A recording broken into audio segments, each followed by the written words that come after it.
কিন্তু আমরা মুসলমান হিসাবে আমাদেরকে লক্ষ্য রাখতে হবে, খেয়াল রাখতে হবে, আমাদের মুসলমানদের জীবনে ইংরেজি সাল, বাংলা সাল এগুলো আন্তর্জাতিক হিসাব বিবেচনায় আমাদের প্রয়োজন।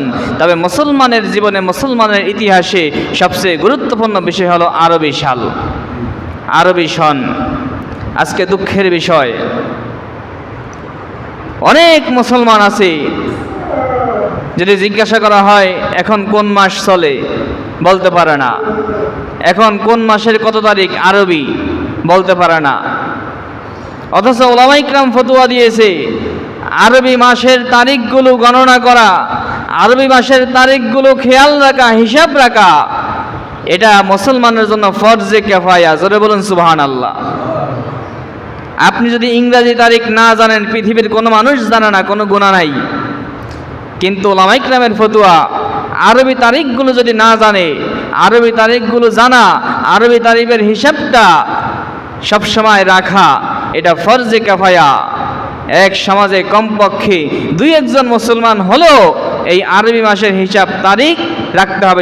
কেউ যদি না রাখে, কেউ যদি এটার বেখবর হয়ে যায়, তাহলে ওই সমাজের সবাই গুনাহগার হবে। জোরে বলুন নাউজুবিল্লাহ। কারণ কি? কারণ হলো মুসলমানদের যত বিধান আছে, গুরুত্বপূর্ণ সব বিধানগুলো আরবি মাস এবং আরবি তারিখের সাথে সংশ্লিষ্ট। আপনি দেখেন, রমজান মাসের রোজা একটা গুরুত্বপূর্ণ ফরজ বিধান। এটা কোন মাসে? রমজান মাসে। এটা আরবি মাস না ইংরেজি মাস? রমজান মাসটা কি আরবি মাস না ইংরেজি মাস? আরবি মাস। এরপরে হজ ইসলামের অন্যতম ফরজ বিধান। এটা কোন মাসে? জিলহজ মাসে। এটা আরবি মাস না ইংরেজি মাস?